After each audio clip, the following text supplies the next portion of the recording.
Hi everyone. I'm Chanukya. I'm the founder of AI Planet, and today we have with us Dowsillers in this particular session. And the session will be on how to and through the session we will learn how to automate your cloud ops and also spend less time doing the operations work. And also, talking a bit more about Dowsillers. He's a DevRel leader, developer relations leader, and again, he has worked for several startups and also Fortune 500 companies. And right now, in the last 5 years, again, he's a very avid traveler as well, Dow, and he's holding a PhD from University of Wisconsin-Madison.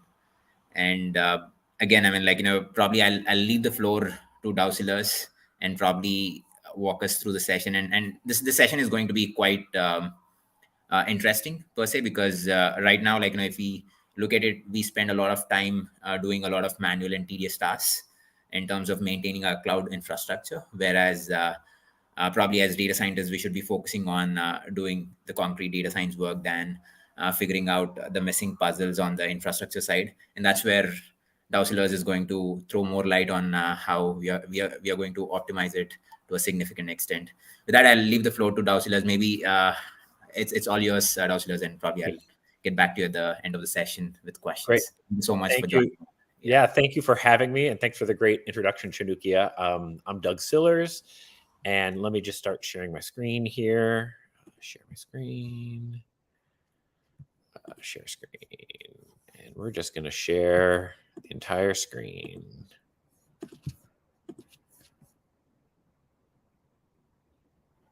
All right. So I think you guys should be able to see my screen now.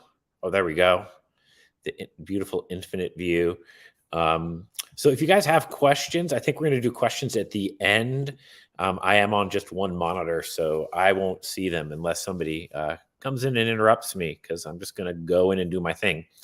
But, as Chanukya was saying, we all spend a lot of time. So much of what we do now is in the cloud, whether it be in AWS or Google or Azure or our own private cloud. We spend a lot of time just like keeping stuff going, doing the operations just to keep things going. And a lot of this stuff, when I'm working on, I'm like, man, I wish I could automate this. And so what I'm going to show you is an open source resource that can help you automate a lot of your cloud ops. And so if you're interested in the tool I'm going to talk about, there's a QR code in the bottom left that takes you to the GitHub for the tool I'm going to talk about. And, it'll be there for the whole thing, so don't worry about doing it right now. But so I'm going to talk a little bit about documentation. So, when you start a new project, oftentimes, when you release it to the world, you have a bunch of documentation. So when somebody comes in, they know how to use it. And I find that a lot of companies are doing the same thing for their cloud, right? Like, how do I do this? You write down all the steps. There's a run, in SREs or DevOps, people might call them a run book, like the checklist of things that you have to do to, get your cloud working.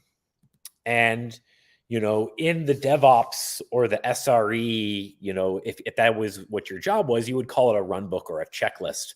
But that doesn't mean that, people who aren't, full-time SREs, site reliability engineers, or full-time DevOps people can't create these same sort of things. There's a study out there, and it finds that, these are SREs. These are people where their full-time job is to manage the cloud, make the cloud better, make it more efficient. And they spend 55% of their time just like doing these manual, repetitive tasks.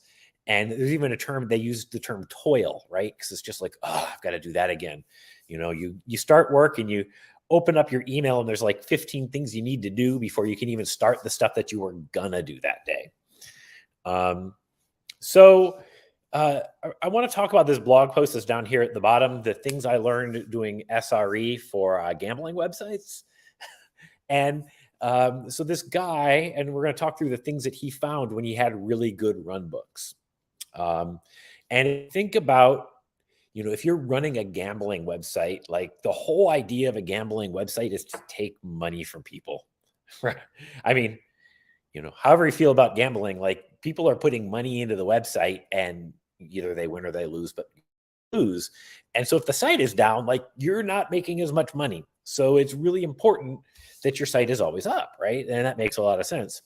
And so when he started with his company, he was actually given 7 months to stop and look at every single issue, every single outage, and create a run book for every single thing that happened that he was able to share with the rest of the SREs and DevOps teams. And what they found once they had done that is that when something came up, it got resolved a lot faster, which makes sense, right? You've got all the instructions, like, when this happens, do this, and then you can solve it. Or when this happens, that probably means that it's this, check this to make sure you're right, and then fix it. They found that escalations were a lot easier because, if they tried this one thing and it didn't work, and they tried the second thing and it didn't work, then that's when you call Doug, right? So it wasn't that Doug got called at 4 a.m. every single time something happened. The people who were on call could do a bunch of things first before they, called in the expert.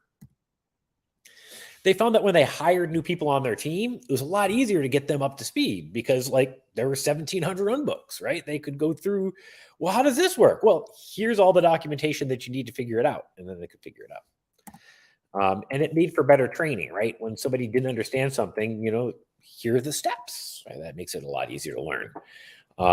And what happened is the whole team found that, like, these run books were really making their lives easier, that when they made changes to the system, they also went back and edited the run book. Because sometimes you create a run book and then it gets out of sync with what's going on in the real world. And then there's an outage and your run book isn't actually solving the problem because things have changed. But what the team found was, like, all of the advantage of these first 4 made sure that they would spend time updating the run books, and they were able to automate some of these things. And that's where really we want to go, right? We want to take a lot of these really frustrating, annoying things and just automate it so that, like, we as human beings don't have to be bothered, and we can work on our data science, or we can work on building out our cloud better, or whatever our job happens to be. Now, what he found was this took him 7 months to do. Like, his job for 7 months was to create all the documentation, and then it took like 10% ongoing. And 10% ongoing, that seems fairly reasonable, but most companies, you're not going to get 7 months to go through all the things that are wrong with your cloud and document it all. And so, because you can't do what this guy got to do, right? No one really gets that opportunity. We need to do something that's a lot faster. And that's where this open source tool is really going to help us. And so I work for a company called Unscript. We're a startup, and we are providing an open source RunBook automation tool. And because you guys are data engineers, what you're really going to like about this is it's all based on top of Jupyter Notebooks, and it's Python based. So what you can do is all of the Python that you're writing, and if you use Jupyter Notebooks maybe for your AI work, this is very familiar, but you can use it to actually keep your cloud running, right? You can use the same sort of infrastructure you're using today to, keep your cloud going nicely. So the cool thing about Jupyter Notebooks is, a lot of you are probably aware, if you don't know what a Jupyter Notebook is, it's a way of running Python code in the browser, right? And you get little segments of code and they feed on top of each other and you can run a whole program. But they're online. So if you have a run book for your cloud and something goes wrong and somebody sends you a message, but you're on vacation, you can just say, like, yeah, it's this run book, and then you're done and they can solve it, right? Or even better, you can train the team to go look for the run books first so they don't even bother you when you're on vacation, right? It's Python. So that's something that a lot of data scientists are familiar with. The other great thing is, I've worked on other tools where it's like, it's all YAML, or I had to learn a new domain specific language and it just sucked. But like Python, it's pretty straightforward programming language. A lot of people are familiar with it. One of the most popular languages out there. You can write documentation into the run book, right? So you can put markdown in between all of the cells that do your computation. So you can say, this step is going to do this. And then you know exactly what's going on as you do your run book. And that makes for easy automation. So this can run in, you can have this running as a Docker running locally on your machine or up in your cloud. And you can automate these things. You can call these scripts to run via an API, and you can just, if you want to remediate it automatically, you can just say RunBook go, and it will solve your problem for you. So to get started, if you wanted to try this out, this is the link to GitHub. It's also at runbooks.sh. And if you go there, you'll see our GitHub. We've got, I think we're up to almost 480 actions that you can drag and drop in. I'll talk about that in a second. But we have, I think we just crossed 60 runbooks that are fully built and ready to go. But we have 470 actions. It's changing every single day. And what these are is they are pre-built bits of code that you can drag into your Python Jupyter Notebook. And then you just have to connect in your credentials, right? So if you're using AWS, you can drag in the AWS action that you need, hook up your credentials to it, add the inputs, and then it'll run for you. So here's an example. This is a Kubernetes example. We have connections into, a couple dozen different cloud tools. And so this is the Kubernetes one. And so what we can do here is we're doing a health check. So we're going to get all the pods in our Kubernetes cluster. We're going to get the logs for each one of those pods. We write a little bit of Python to parse that dictionary. And if there's a warning or something in the logs that isn't right, based on what we see from the code we write right here, we can post it to Slack. And so this could run every single day. And if there are warnings in the logs, then you get an alert saying, hey, something's not right with your Kubernetes. You need to go in and fix it. And what's really neat is these are built-in actions. You can just drag and drop them in, right? I need a list of all my pods. You click it and you drag it into your runbook, configure it to your Kubernetes namespace, and then you're ready to go. I had to write this little bit of code right here. Again, it's Python. I had a dictionary of a bunch of logs, and I had to parse them. The cool thing is, once I built this runbook, it's no longer in a PR. It's actually been committed. It is now part of the open source. So if you did need a Kubernetes health check runbook that was looking at the logs of your Kubernetes cluster, you could just take this runbook and run it and hook it up to your Kubernetes, hook it up to your Slack, and you'd be ready to go. Like, this is all free. It's all open source. We love for people to be able to use these things to make their cloud easier to manage and automate away a bunch of these steps, right? And what this one does is, something's not right with my Kubernetes. You could run this every single day. You could write a cron tab to run this every single day. We also have a free trial that has a scheduler, so you could run it every single day, or every hour, or whatever you need to do, so that you can get those warnings ahead of time, give you the observability into your cluster, and then you can solve the problem before it starts affecting, the work that you're actually doing. Or if you have customers, the work affecting your customers. So again, it is open source. We're up on GitHub. If you go to the GitHub in the README, there's instructions on how to install it locally with Docker. And we've got a huge documentation section that will help you walk through all of those different things. Once you get it installed in Docker, you land on the welcome page. And the welcome page lists all 60 runbooks that are there. That you can run right away, or you can create a new one and start building your own runbook. So what I love about this is it's super easy to get started, right? It's open source. You can clone the repo, you can download the Docker, and then you're up and going. And so with that, I'd like to give you a quick demo of a couple of runbooks that I've built. And, I'm by no means a Python expert. I'm by no means a DevOps expert. I'm learning a lot as I continue with my role here at Unscript. But I just want to show you a couple of the things that I've been working on that are now part of our open source, so that anyone can use the runbooks. But it just gives an example of some of the things you can do to, automate away a bunch of those things that you're worried about when you're building in the cloud. And these are both very AWS focused right now. But, you can imagine how you could do this if you're in Google Cloud or in Azure as well. The first one I want to talk about is cost optimization. So a lot of people, especially now with the way the economy is, we're very cognizant of how much money we're spending on our cloud. There's a whole side shoot of DevOps called FinOps, where people are looking and analyzing and try to understand better what the spend is in your cloud, because it's really easy for things to get out of hand. I mean, you can almost go every month and there's somebody on Reddit or somewhere complaining that like, oh my gosh, I just got a $10,000 AWS bill and I don't know what I did. And so what I've done is I've built a chart that this is actually, this is for each different product inside AWS, how much we're spending every single day. And this is a screenshot from last week. It was or Monday, I guess, and it shows the last 7 days.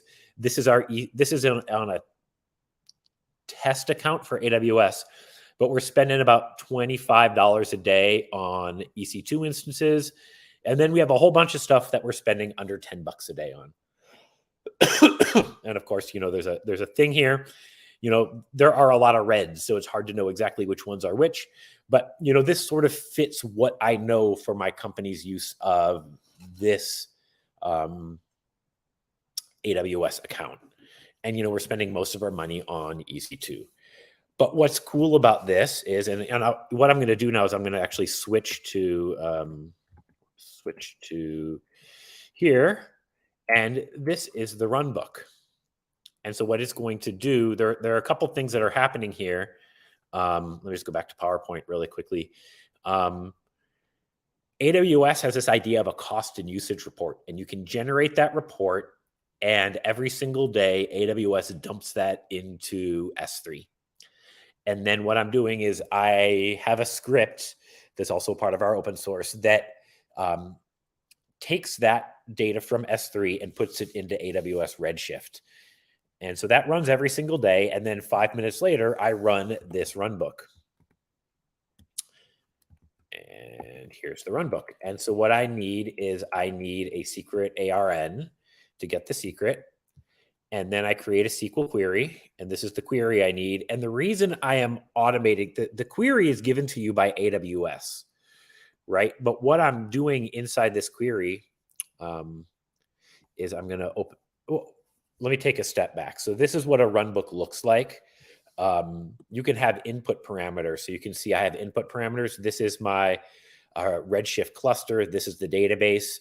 And my database is in US West 2. So these are all variables that I can use throughout this entire RunBook and use them every single time in every single action. So when I want to get the secrets, we can look at this configuration. I'm using my credential. And you can see here, I'm using an admin credential, and I'm going to talk about that in my next RunBook. But I can say in this region, and this is the secret I want. And so I hard coded that in. This is my AWS secret, right? Now I can create this query. And so this is pre-built. This is something that you can drag in. There are lots of actions. We can look at Google Cloud Actions. We can look at Kubernetes actions. Oops, if I could type right, K8s. Right. We have Slack. We have created a chat GPT one, GPT, right? That you can drag into your RunBook so you can run them. This is one that I created with just Python. And what I'm doing is I'm taking the SQL query that was given to me by AWS. And the only thing I am doing is in the query, the name of your table changes month over month. And so basically I'm making the table name AWS billing year month so that every single time I run this, I don't have to change my query on May 1st. It's automatically going to be there, right? So this created the query. You can see in the query, it's from AWS billing 2023-04. So I can run a query, right? So now I've started a query at Redshift saying, hey, I want the data from the database. And so it has started the query, and this is the job ID. And then I can get the results. And you can see that the result is ready. If it was a really big query, it might take a little bit longer. You might have to wait. It might say still in progress here, or it'll say false because the result isn't ready. So now that the result is ready, I can make another call into Redshift saying, let's suck in the results. And so again, I've got my credential. I have the result ID, which is the output of this action here, right? This UUID here, and it's in US West 2. And so I can say, hey, get me that result. And now that result is here. I can stick it into a data frame, and then I can build a chart. And as you can see, this is actually up to date. There is data from the 22nd, and it's really, really low because it's still early in the day, right? It hasn't fully updated yet. But you can see that as you look, and this is actually EC2 usage. This isn't each product. I opened the wrong RunBook. But this is showing that, for 2X larges, we're spending $8 a day. And then, this red one is T2 larges, and it looks like we spent a little bit more money on this day, but then it went back down. And you can see like this has gone down a little bit. But what's cool about this, right, is now this is from the month of April, right, from the 0 to the 22nd. This is the last 7 days. And so what we can do is we can also build an alert, right? If there's been a big change, what this does is it'll send a message to Slack. And so if I run this, it's going to say there's no big change because you can see that this is pretty darn static. There's not a lot happening. But then the last step, and I guess I deleted it from this one, would send a message to Slack. If there was a big change, send a message to Slack with this picture saying, hey, your EC2 usage went up by 15%. Do you know about that? And what that means is within 48 hours of there being a big change day over day, you know about it. And if it's something you didn't intend to happen, like you spun up a bunch of instances but forgot to turn them off, you can go back and turn them off. And by doing that, you're not going to get that surprise bill or not be surprised. Like, why is the bill up $200 this month? I don't know. You can build this tool to track it for you every single day. And so I actually have this RunBook running, and it runs every single day at 9 in the morning. And so because it runs every single day at 9 in the morning, I get an update, if there's a big change in our AWS spending. I also have it send the graph every single Monday just so that we can see where we are. Because I think it's always good just to get that into Slack. Like, hey, it's Monday. Here's what we're spending on AWS, what we spent on AWS last week. And people can look at that. So why is this useful? Well, people are really worried about their costs. They want to make sure they're tracking it. If you have a lot of people in your AWS account, mistakes happen, costs go up, and you want to make sure that you catch that before you get that big surprise bill. The second example I want to show you guys is IAM profile creation. And so, if we look at that last RunBook that I was doing, you can see that my credential is an admin credential. And, we all sort of know that, we shouldn't be using admin credentials in production, right? Like that's a bad thing for us to be doing. We know that we should, there's this idea of the principle of least privilege where, each one of your RunBooks or each one of the apps that you're building into AWS should only have the access to do the things that it's supposed to be doing and not, have admin credentials. Because if I accidentally, submit code into GitHub and my admin credentials are there, someone could really do a lot of damage inside my AWS infrastructure. But if I had a least privilege one, for that last one, they might be able to read, they'll be able to read my my Redshift, but then they would still need the secret. Like they wouldn't be able to get very far with a really, really narrow IAM profile. Now, I don't know about you if you've ever done this, but creating an IAM profile from scratch inside AWS is like, there's like a zillion services and I'll just put my phone on mute here. A lot of services and a lot of different levels of access. Like if you just try to do EC2, I believe it was 599 different accesses. And, as soon as I did it, it gave me immediately 58 warnings that I'm doing something wrong. And I'm like, oh God, how am I going to do this properly? I don't want to say that you need to be a rocket scientist, but you need almost an advanced degree in IAM profile creation to do this well. And every single time I've tried to do it manually, I've always found myself doing a lot of trial and error. Like, I think this works, and then, the RunBook doesn't run, or the app I'm building doesn't run. And then I try it a different way, and it does run, but then I'm worried, did I give too much privilege, right? Like, you never really, like, I never felt confident in myself that I was doing it the right way. And so, what I did is I created a RunBook. And so inside our AWS account, we have CloudTrail logs. And so the CloudTrail logs, tell you everything that's been happening inside the account. And one thing it does is it can log what tasks each user has done. And so what I've done is I've built a RunBook that grabs a CloudTrail log from my AWS account in US West 2 or whatever I needed to do there. And I say, what has this user done in the last 2 hours? And based on that, I can generate an IAM policy that shows exactly what that person has done, so that the access is exactly just for the things that user account has done. And when I generate that policy, it will be exactly like in the idea of that cost one. Get the secret from Secrets Manager, generate a Redshift call, pull that Redshift call, and that profile will be fine-tuned to just that amount of access. And it will generate that policy for me automatically, and it will add the policy to a new user. And to me, that's like, this is one of those things that frustrates me and always has me a little bit on edge. Like, am I doing this right?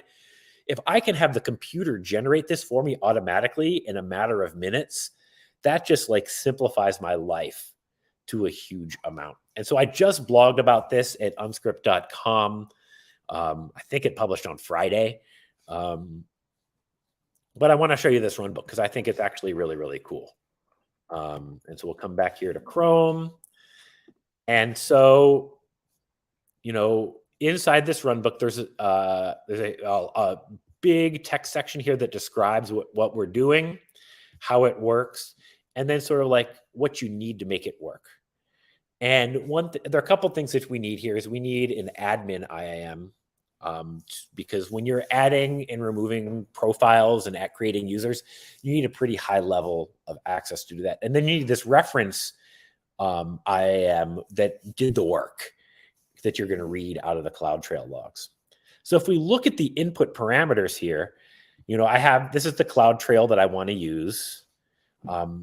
This is the policy that I want to create. And and if you wanted to change it, you can come here and change it. And I'm going to change it because, I think I probably created the generated policy 11. So let's just create a 12. This is the ARN that did the work. I'm in US West 2. Let's get the usage for the last 24 hours for that user. I'll create a new policy here. We'll call it, I think I even need to go to 16 at this point, right?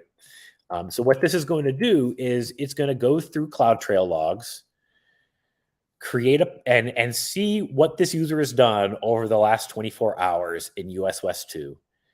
It's going to generate a policy and then save it into this policy and connect it to this new user. And by having this user, then I can put that back into this one. Instead of using my admin, I can use the generated policy. And I'm not, I'm using the principle of least privilege, right? This RunBook only has access to do the things that I want it to be able to do, and it can't do all those other things. All right, so let's just go through this. So this first one actually describes all the CloudTrails that are in my region. And so where that's useful is if you need the ARN, you can grab the ARN of the one you want, right? And so, I just have this in here as a placeholder. This one will list all the IAM users. So if I did this, you can see all the users in our account. And you can see I've built a bunch of these generated IAM users in our account. I need to go back and delete those. We actually have a RunBook to delete IAM users. So I just need to go and run that for all of those users, and then they'll get deleted. So then we can start the policy generation. So it's going to go, this one says, in the region US West 2 for the CloudTrail ARN that I have here in my parameters, for the user, here's an access role that, allows access analyzer access. What did this guy do for the last 24 hours? And I'll start that policy. and it's going. And then again, Doug admin, we run this. It is getting the policy, but you can see like this policy, it takes a while to generate these. And so I'm just going to sit here and talk a little bit more about what we're doing. And I'll click this a couple times. We do have a poll. I haven't set it up. So what this would do is it would just poll, you could set up to poll every 2 seconds for a minute. And then once this says finished, then you know that you have the policy. But this is still in progress. It generally takes about a minute. So what it is doing is it's getting that CloudTrail logs for the last 24 hours. It's reading what that user did and is generating a IAM policy that can be built from that. To me, that's pretty cool. And it's still in progress. Yeah. All right. But what happens, let's just walk through the next couple steps.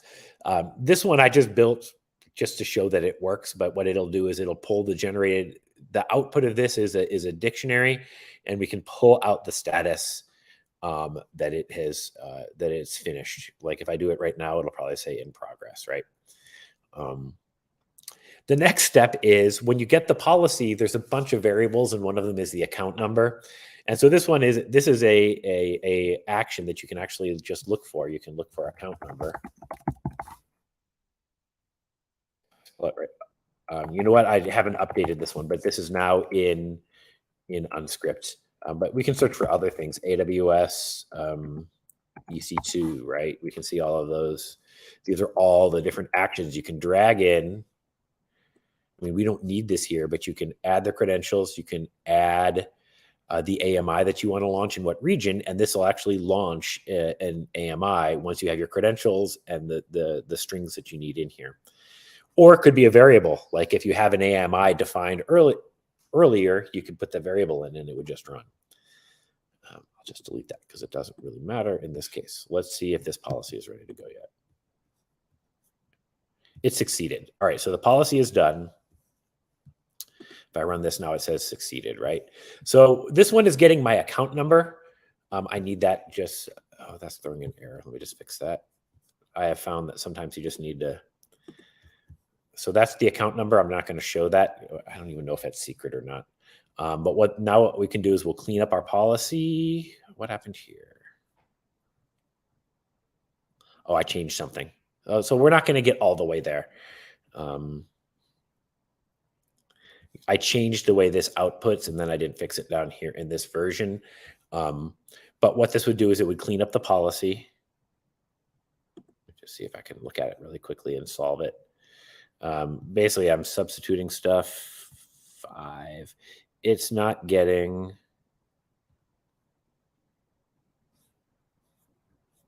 Well, let's debug, because debugging is fun, right? Let's just print the generated policy. Policy results, generated policies. Is it? Oh, it didn't generate one. I think maybe I have the wrong IAM in there. All right. Anyway, so for whatever reason, it didn't actually generate a policy in this case. But what would happen is it would clean up the policy. And then this one takes the policy that I created in this cleanup, would send it to AWS, and it would create the policy of the name, policy name, which we said was generated policy, whatever. What did I say? It was 16. And then it would create a new user and attach that policy to the user. And then once you're done with this RunBook, I love giving live demos because things sometimes don't work. And here I was like tinkering on this earlier this week and I broke it. But what this does is it now creates that policy. So if I came over here, I don't have to use this admin anymore. I can use a generated IAM. And that is obviously a lot safer. It is that idea of least privilege. It just cuts everything down and makes it a little bit safer to use your RunBooks or anything that you're doing in an AWS application. And to me, it was this toil. Like I understand how this works, but I was never comfortable that I was doing it properly. But by making it automated and letting the computer figure out what was the usage of that person, and then how did it work? And then how do I make sure that it's good? Like that solves it. And actually, you know what I'm realizing now is the reason why there's no policy is that I changed. This runs every single day, right? To the in my production account, this runs every single day to get the costs. And I actually generated a least privilege profile and put it in there. And I'm not actually using the profile that I have here as the input. So I should go back and change that to use the one that has the least privilege and generate a new one that has least privilege for when I do my demos next time.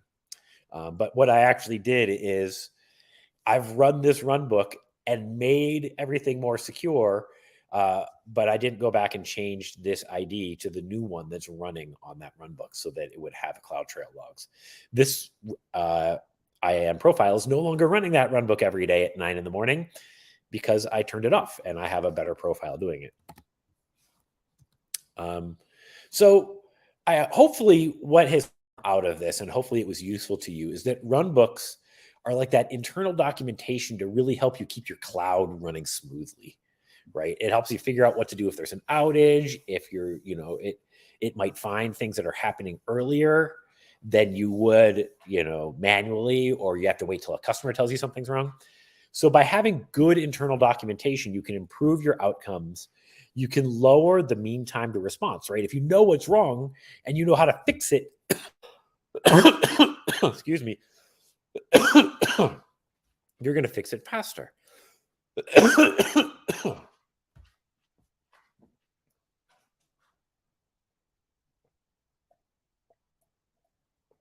By having good RunBooks, your team can work better together.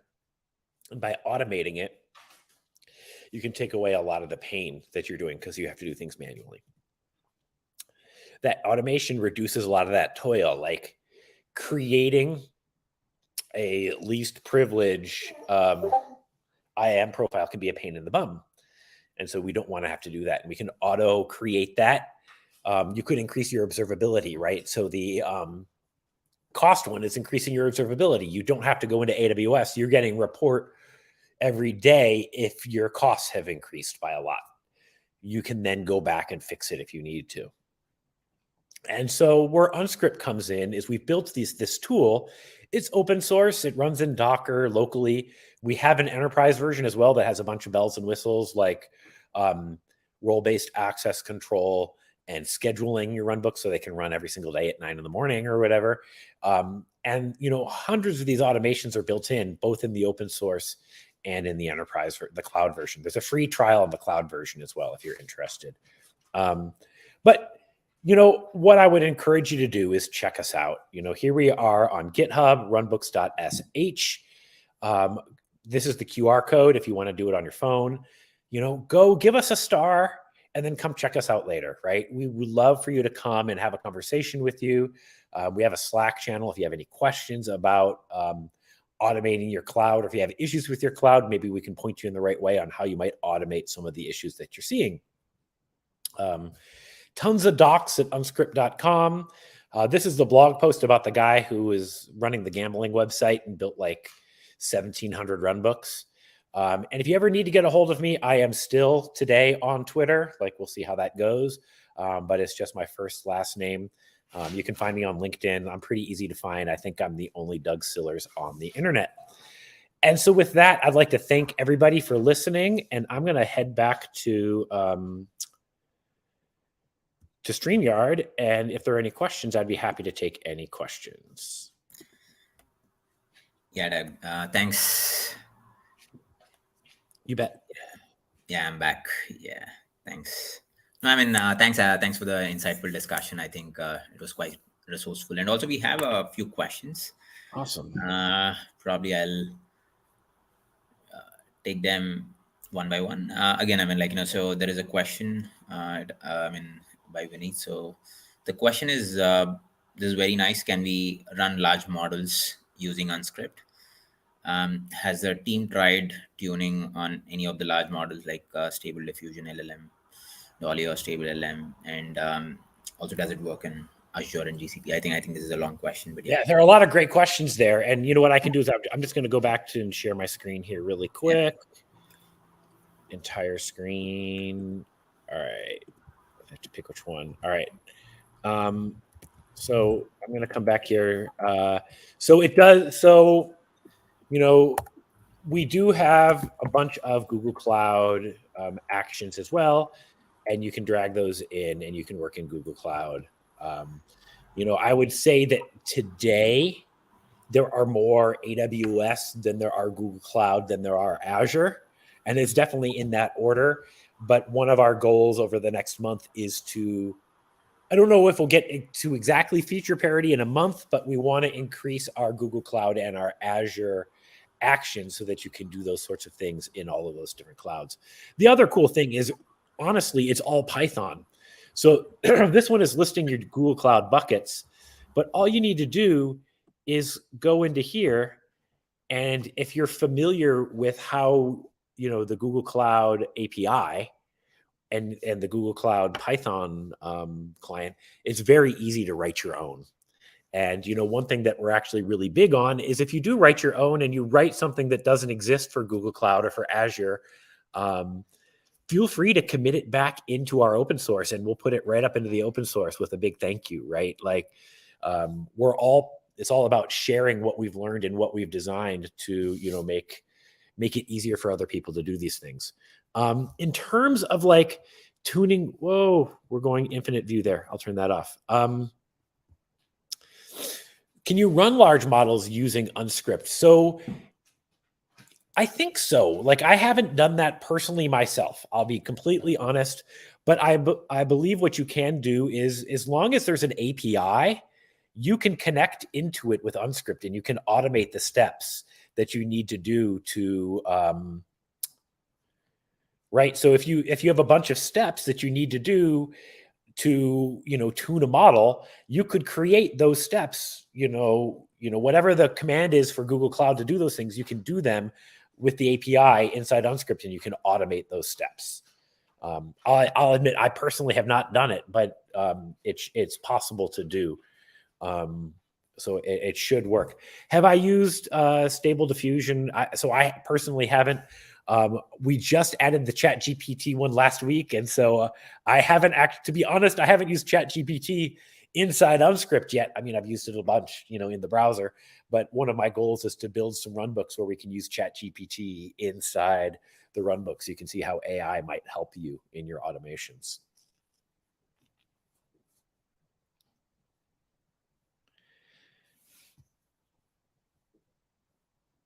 No, thank you, Doug, for the answer. And quickly jumping on to the second question. In general, like I like to train or tune on Collab, but it is not very efficient for large models. So I usually try building on Azure or AWS, and but most often I struggle with dependencies, etc., to run models. It wouldn't be as seamless as Collab for setting things up. Is that something Unscript solves? So like getting your dependencies going in, it might, and I would love to like flesh this out with you more. So what we do is if you go to unscript.com, we do have a Slack channel and you can feel free to just send me IMs there. Or you can send me a DM on Twitter if you're into that as well. I'm not sure the answer on that one, to be completely honest with you. But if we did figure out what your dependencies were, we could build a runbook to make sure that all of those are installed into your Google Cloud so that it runs. I'm assuming what you do is you spin up the Google Cloud to tune your model, and then you spin it back down again. So we could build a runbook to make sure that all those dependencies are there. I turned on this, thing in GCP. Here are the steps that I need to do to make sure that everything is there, and we could build that for you for sure. I got it, understood. And maybe just a follow-up question on that. So it's like something like Collab, right? Does it offer similar features where it's usually easy for data scientists to do anything on Collab, right? And also to install dependencies and all, there's a lot of control. for Mhm. them. Do you think that is something? I mean, Dowzillers offers a open source version of Collab. No, I mean just a curious question. So and I haven't used Colab, so I don't know. I can't tell you exactly Yeah, um, but I imagine what we can do, and this would be something that would be fun to experiment on, would be figure hmm, out like what are the things that you need to do that you have in Colab that aren't in GCP, and what yeah, can we do to like create like sort of this RunBook. Yeah, when you spin up, because we could probably even automate like turning on spinning up your whole Azure or AWS or GCP environment, yeah, right? I mean, I know there are lots of tools like Terraform and things out there, but we could do that as well inside Unscript to spin hmm, that up for you. And then you can go do, and then we could build a run book to do the tuning. And I don't know exactly what all that entails, but we hmm. can work together and maybe even build some of these run books together. Um, Got it. to Yeah, to and then if we did that, like, and I'd be happy to collaborate with Gabriel or anyone else who's here on the call to like do these things, and then we can that will help you know get your models trained faster, but then we can also contribute it back into the open source, and yeah, other data scientists can true. benefit from having that built. I agree. That makes sense. And probably there's one last question. So often I struggle to set up workspaces for data science teams. Not sure, but is this something that would help set up machines for data scientists to seamlessly train and tune models? So again, I imagine like when you spin up your Google Cloud or your AWS, there's just, again, this is sort of like toil, right? This is like, all right, last time I did this, I had to turn on this, and this, and then something didn't work, and I had to do these like 7 other things. And Hmm. eventually, if we have a really good checklist, we can build a run book that does those things for you. And then you've got the run book, and it's in your Docker, and like, you fix that for data scientist 1, but data scientist 2 comes along, boom, boom, boom, boom, boom, like you've done it in a minute. Yeah, And what's also neat about this is there's actually an API as well. So if you wanted to go that whole next level, you could put a front end on it. You could build a website form where someone says, I need to do a large model, so I need a double extra large, or maybe I'm just doing something small and I need a small at AWS. Like, they could self provision it on the web. That kicks off the run book, and then like a minute later or 2 minutes later, however long it takes to provision, like their environment set up, right? And then obviously that's taking it a little bit further. If that's something you do 6 times a week, maybe you'd want to do that. If it's something you do once a week, maybe you can just run the run book for somebody. Like, it's not that big a deal. no, I uh, agree. I mean, that makes sense. And yeah, I think one maybe just curious, what is the next big thing that we can expect from Unscript? I mean, in terms of the feature launch. in terms of features, so Gabriel, I saw your last message there. Where can you find the examples? They're all inside GitHub, inside the GitHub repo. Can I leave a chat? Yeah, bro. We just shared the GitHub repo. Yeah, it's runbooks.sh. Yeah. There it is. Perfect. That's the tool. So you can see the runbooks there. There's a Docker install. So if you download onto your computer, you can see it in more of a notebook fashion, because, looking at Jupyter Notebooks inside GitHub kind of sucks. It's kind of hard to see exactly what's going on, right? Yeah. So what's coming up? One thing that I would love to collaborate with anyone here who's interested in building some data science tools. I think that'd be really awesome. But down the pipe, what's coming from the team is we are building some tools that use AI. If you already have a run book, we can like parse that and suggest the different steps, and like, at least build out the framework of your run book for you. We're building in health checks. And what a health check is you can just, if something isn't quite right, you can run the health check, and it'll give you some pointers as to where things in your cloud might not be right, so that you can fix it. We've been focusing a lot, like the run book I showed, on cost optimization. we are actually building a bunch of health checks to like automate the remediation of those things, right? So if you have, if you've, if you've got load balancers that you're not using, I think you pay a couple cents an hour if you've got a load balancer that you're not using, right? So we're going to detect those and then turn them off for you, right? Like, I've found this, right? Like, you go in, you're like, why is my AWS bill so high? And you go in, you're like, oh, all this, like, I spun something up, and when I turned it off, not everything turned off properly. So we're building runbooks to like help you find out what didn't get turned off properly, so you can go and just like, and then so you don't have to do it, we're building a runbook that will turn it off for you. And we're putting steps into it, so it isn't like detect it and turn it off. It's gonna be like, here's what we found. The next step is to turn it off. Are you cool with that? And then you can hit yes, I'm cool with that, right? So health checks are coming. We're